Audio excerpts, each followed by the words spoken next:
Hi, I'm Eric Santoli. I'm a painter and teacher, and I want to welcome you to Eric en Plein Air, a new developing instructional painting and travel series for American Public Television. En plein air is the French term for painting outdoors in natural settings like this. Today we're at the Celery Farm Nature Preserve in Allendale, New Jersey. With this series, we will visit, explore, learn about, and paint locations like this. Along the way, we'll meet with guests who will be able to teach us more about these locations. Today, we're meeting with Jim Wright, a marsh warden, author, and expert about the nature and wildlife here at the Celery Farm. It's all part of the joy and adventure of painting en plein air as we explore the world by brush. Let's go paint.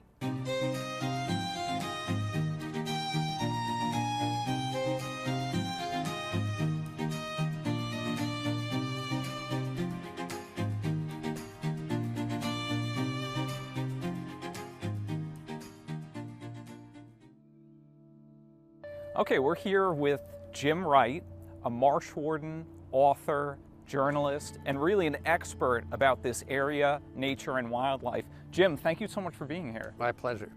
I think one of the most important things is the history of this location and why is it called the Celery Farm? Yeah, it's pretty amazing. It originally was a swamp, and Native Americans lived here and called it Wolf Swamp. And when the settlers arrived, they decided to mine the swamp for all the peat. There was a peat bog in those days. They mined that and put it on a railroad train to Patterson to heat the buildings. And after that, we had a big hollow peat bog here. And there's a guy from Switzerland who learned how to farm old peat bogs. And so we turned this into a huge celery farm. There's actually 3 or 4 celery farms right here.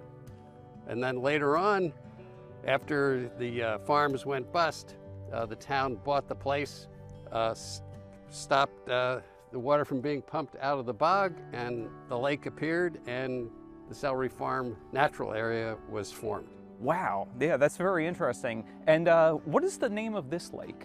This is Lake Appert, named after the owner of one of the celery farms. Wow, very interesting. Yeah, I've always known it as a nature preserve, but it's interesting to learn more about the history of it and kind of how it came to be. In terms of the wildlife and the natural plants and things that are growing, could you tell us a little bit more about that too?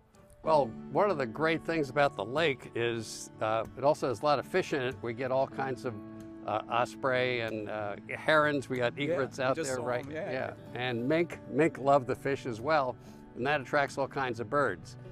And as Bergen County got more and more populated, places like this became rarer and rarer. So this is a great stop for migratory birds in the spring, for example. And it's just a great place for bird watchers as well. Mm. Yeah, it's amazing. I mean, just seeing the egrets and the other birds around. I also saw on your YouTube page a snapping turtle that was crossing. Is that more of a rare thing, or do you see those? Oh, we see them all the time. Wow. And yeah, they actually lay eggs here in my yard across the creek there. Wow. And they'll cross the Franklin Turnpike as well. And we put up a big turtle crossing sign every May to make sure people don't run over these. Some of them are the size of hubcaps. So yeah, the one on the channel looked quite large. Yeah, and in terms, as we walked around, I saw that there's some native plants and trying to maybe regrow them, and they've been sort of impacted by deer population. Yeah. The local plants and growing those, what could you tell us about that too? Well, the place was once a farm, and then when it stopped being a farm, all the invasive species like Phragmites moved in. And then the deer moved in and ate most of the native plants. Oh, okay. And for some reason, the deer don't like eating invasives. So there's an effort now by some great volunteers, and this whole place is run by volunteers.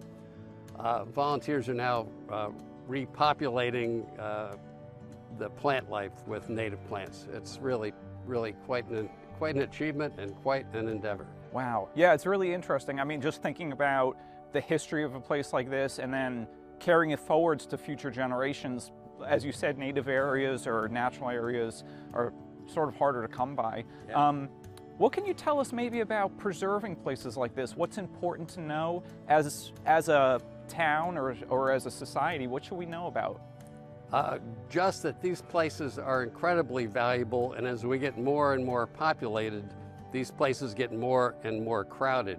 Be respectful of a place like this and enjoy it, and stop, look, and listen, and you'll be amazed what you'll see.